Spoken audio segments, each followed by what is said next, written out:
ಶಿರಹಟ್ಟಿಯ BJP ಶಾಸಕ ಇವತ್ತು ಲೋಕಾಯುಕ್ತ ಬಲೆಗೆ ಬಿದ್ದಿದ್ದಾರೆ. ಡಾಕ್ಟರ್ ಚಂದ್ರು ಲಮಾಣಿ 5 ಲಕ್ಷ ಲಂಚ ಸ್ವೀಕಾರ ಮಾಡುವ ಹೊತ್ತಲ್ಲಿ ತಮ್ಮದೇ ಆಸ್ಪತ್ರೆಯಲ್ಲಿ ರೆಡ್ ಹ್ಯಾಂಡ್ ಆಗಿ ಲೋಕಾಯುಕ್ತ ಅಧಿಕಾರಿಗಳಿಗೆ ಲಾಕ್ ಆಗಿದ್ದಾರೆ. ಅವರನ್ನು ಅರೆಸ್ಟ್ ಮಾಡಲಾಗಿದೆ.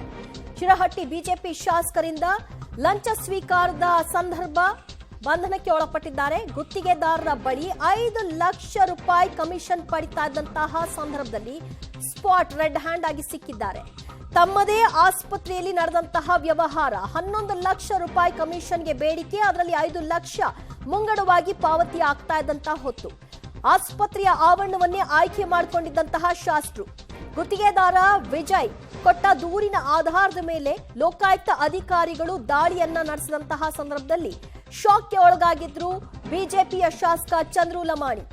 5 ಲಕ್ಷ ಕಂತೆ ಹಣ ಗುತ್ತಿಗೆದಾರ ವಿಜಯರಿಂದ ಪಾವತಿ ಆಗ್ತಾ ಇದ್ದಂತಹ ಸಂದರ್ಭದಲ್ಲಿ ರೆಡ್ ಹ್ಯಾಂಡ್ ಆಗಿ ತಗಲ ಹಾಕೊಂಡಿದ್ದಾರೆ ಶಾಸಕ ಚಂದ್ರು ಲಮಾಣಿ ಅವರು. ಆಸ್ಪತ್ರೆಯ ಆವರಣದಲ್ಲಿ ಇರುವಂತಹ ದೃಶ್ಯವನ್ನು ಕೂಡ ನೀವು ನೋಡ್ತಾ ಇದ್ರಿ. ಅಲ್ಲಿ ಅವರನ್ನ ಮಾರ್ಕ್ ಮಾಡಿ ತೋರಿಸಲಾಗ್ತಾ ಇದೆ. ಅವರದೇ ಆಸ್ಪತ್ರೆ ಅದು. ಸೊ ಅದೊಂದು ಸೇಫ್ಟಿ ಸ್ಪಾಟ್ ಅಂತ ಅವರು ಭಾವಿಸಿದ್ರು. ಸೊ ಹಾಗಾಗಿ ಅಲ್ಲಿಯೇ ಡೀಲ್ಗಾಗಿ ಕರೆದಿದ್ರು. ಅಲ್ಲೇ ಹಣವನ್ನ ಪಡ್ಕೊಳ್ತಾ ಇದ್ದಂತಹ ಸಂದರ್ಭ ನೋಡಿ. ಅಲ್ಲಿ ಕಂತೆ ಹಣ 5 ಲಕ್ಷ ಹಣವನ್ನ ಗುತ್ತಿಗೆದಾರ A1 ಕಾಂಟ್ರಾಕ್ಟರ್ ವಿಜಯ್ ಅನ್ನೋರು ತೆಗೆದುಕೊಂಡು ಬಂದಂತಹ ಹಣ. ಈಗ ಹಣದ ಸಮೇತವಾಗಿ ಲೋಕಾಯುಕ್ತ ಅಧಿಕಾರಿಗಳು ಅವರನ್ನ ವಶಕ್ಕೆ ಪಡ್ಕೊಂಡಿದ್ದಾರೆ.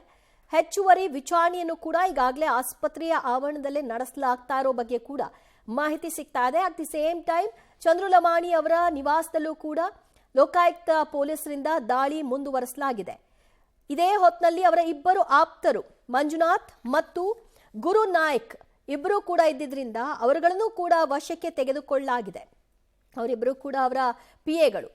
ಶಿರಹಟ್ಟಿಯ ಬಿಜೆಪಿ ಶಾಸಕ ಚಂದ್ರು ಲಮಾಣಿ ಅವರು 5 ಲಕ್ಷ ಹಣ ಪಡಿತಾ ಇದ್ರು. 11 ಲಕ್ಷಕ್ಕೆ ಬೇಡಿಕೆ ಇಟ್ಟಿದ್ರು. ಯಾವ ಒಂದು ಕಾಮಗಾರಿ? ಸಣ್ಣ ನೀರಾವರಿ ಇಲಾಖೆಯ ಕಾಮಗಾರಿ ಅಂತ ತಿಳಿದು ಬರ್ತಾ ಇದೆ.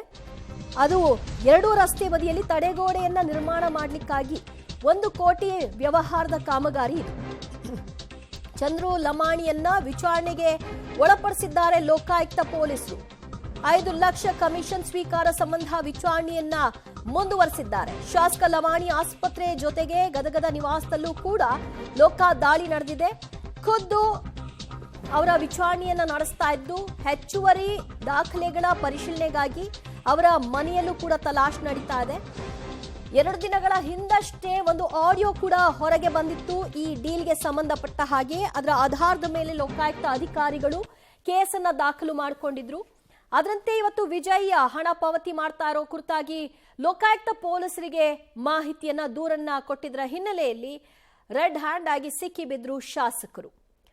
ಒಂದು ತಡೆಗೋಡೆ ನಿರ್ಮಾಣ ಕಾಮಗಾರಿಗೆ 1 ಕೋಟಿ ರೂಪಾಯಿ ಕಾಮಗಾರಿಯ ಮೊತ್ತ, ಅದಕ್ಕೆ 11% ಕಮಿಷನ್ ಅನ್ನ ಬೇಡಿಕೆ ಇಟ್ಟಿದ್ರು. ಮುಂಗಡವಾಗಿ ಇವತ್ತೇ ಈ ಸಮಯದಲ್ಲೇ ಈ ಜಾಗದಲ್ಲೇ ಹಣ ಕೊಡಬೇಕು ಅನ್ನುವಂತಹ ಬೇಡಿಕೆಯನ್ನು ಕೂಡ ಚಂದ್ರು ಲಮಾಣಿ ಇಟ್ಟಿದ್ರು ಅನ್ನುವಂತಹ ಹಿನ್ನೆಲೆ. ಅದೇ ಕಾರಣಕ್ಕೆ ಅದೇ ಸಂದರ್ಭದಲ್ಲಿ ಅವರು ಇದ್ದಂತಹ ಹೊತ್ತಿನಲ್ಲಿ ಈ ಬಂಧನವನ್ನ ಮಾಡಲಾಗಿದೆ. ಸದ್ಯ ಇದಕ್ಕೆ ಸಂಬಂಧಪಟ್ಟ ಹಾಗೆ ಹೆಚ್ಚುವರಿ ವಿಚಾರಣೆಗಳು ಕೂಡ ಮುಂದುವರೆದಿದೆ. ಯಾವ ಆಧಾರದ ಮೇಲೆ ಈ ಹಣದ ವ್ಯವಹಾರಗಳು ಆಗ್ತಾ ಇತ್ತು ಅನ್ನೋದು ಗೊತ್ತಾಗಬೇಕು. ವಿಜಯ್ ಪೂಜಾರ್ ಕ್ಲಾಸ್ 1 ಗುತ್ತಿಗೆದಾರ, ಆತ ಈ ಹಣವನ್ನ ಅವರಿಗೆ ಕೊಡ್ತಾ ಇದ್ದಂತಹ ಹೊತ್ತು ಅವರೇ ಲೋಕಾಯುಕ್ತ ಅಧಿಕಾರಿಗಳಿಗೂ ಕೂಡ ದೂರನ್ನ ಕೊಟ್ಟಿರೋದು. 11 ಲಕ್ಷ ರೂಪಾಯಿ ಈ ಡೀಲ್ ಆಗಿತ್ತು. ಮತ್ತಷ್ಟು ಮಾಹಿತಿ ಕೊಡ್ತಾರೆ ನಮ್ಮ ಪ್ರತಿನಿಧಿ ಭೀಮನಗೌಡ. ರೈಟ್ ನೌ ಏನೆಲ್ಲ ಆಗ್ತಾ ಇದೆ ಬೆಳವಣಿಗೆಗಳಲ್ಲಿ? ದಿವ್ಯ ಜೊತೆ ಈಗ ಲೋಕಾಯುಕ್ತ ಪೊಲೀಸರು ಈಗ ಶಾಸಕರಾದಂತಹ ಚಂದ್ರು ಲಮಾಣಿ ಅವರನ್ನ ವಶಪಡಿಸಿಕೊಂಡಿರುವಂಥದ್ದು. ಅದರ ಜೊತೆಗೆ ಅವರ ಪಿಎನ್ನು ಕೂಡ ಮತ್ತು ಅವರ ಖಾಸಗಿ ಪಿಎ ಹಾಗೂ ಸರ್ಕಾರಿ ಪಿಎ ಇಬ್ಬರನ್ನು ಕೂಡ ವಶಕ್ಕೆ ಪಡೆದು ಈಗ ವಿಚಾರಣೆಗೆ ಒಳಪಡಿಸ್ತಾ ಇರುವಂಥದ್ದು. ಅಂದ್ರೆ 11 ಲಕ್ಷ ರೂಪಾಯಿಯನ್ನು ಗುತ್ತಿಗೆದಾರರಿಂದ ಲಂಚದ ಬೇಡಿಕೆ ಇಟ್ಟಿದ್ರು. ಆ ಬೇಡಿಕೆ ಸಂದರ್ಭದಲ್ಲಿ ಇವತ್ತು 5 ಲಕ್ಷ ರೂಪಾಯಿ ಹಣ ಪಡೆಯುವಂತಹ ಸಂದರ್ಭದಲ್ಲಿ ಇವತ್ತು ರೆಡ್ ಹ್ಯಾಂಡ್ ಆಗಿ ಸಿಕ್ಕಿ ಬಿದ್ದಿರುವಂಥದ್ದು. ಹಾಗಾಗಿ ಈಗ ಅವರ ಒಂದು ಖಾಸಗಿ ಆಸ್ಪತ್ರೆ ಜೊತೆಗೆ ಅವರ ಒಂದು ಕಚೇರಿ ಹಾಗೂ ಮನೆ ಮೇಲೆ ಈಗ ಲೋಕಾಯುಕ್ತರು ದಾಳಿ ಮಾಡಿರುವಂಥದ್ದು. ಈಗ ಶಾಸಕರು ಸ್ವತಃ ಈಗ ಲೋಕಾಯುಕ್ತರ SP ಅವರ ಒಂದು ವಿಚಾರಣೆಗೆ ಒಳಪಡಿಸ್ತಾ ಇದ್ದಾರೆ. ಹೀಗೆ ಬೇರೆ ಬೇರೆ ಯಾವೆಲ್ಲ ಗುತ್ತಿಗೆ ಕಾಮಗಾರಿಗಳು ಸಹ ನಡೆದಿರುವಂಥದ್ದು, ಜೊತೆಗೆ ಅದರಲ್ಲಿ ಏನೆಲ್ಲ ಕಮಿಷನ್ಗಳನ್ನ ತೆಗೆದುಕೊಂಡಿದ್ದಾರೆ, ಎಷ್ಟೆಲ್ಲ ಲಂಚಗಳನ್ನು ಪಡೆದುಕೊಂಡಿದ್ದಾರೆ ಅನ್ನುವಂಥದ್ದನ್ನು ಕೂಡ ದಾಖಲೆಗಳನ್ನ ಈಗ ಪರಿಶೀಲನೆ ಮಾಡ್ತಾ ಇರುವಂಥದ್ದು. ದಿವ್ಯ ಜೊತೆ ಈಗ ಅವರ ಸರ್ಕಾರಿ ಪಿಎ ಹಾಗೂ ಖಾಸಗಿ ಪಿಎ ಜೊತೆಗೆ ಶಾಸಕರು ಮೂವರನ್ನು ಈಗ ಲೋಕಾಯುಕ್ತರ ವಶಕ್ಕೆ ಪಡೆದು ಈಗ ವಿಚಾರಣೆಗೆ ಒಳಪಡಿಸ್ತಿರುವಂಥದ್ದು. ದಿವ್ಯ ಜೊತೆ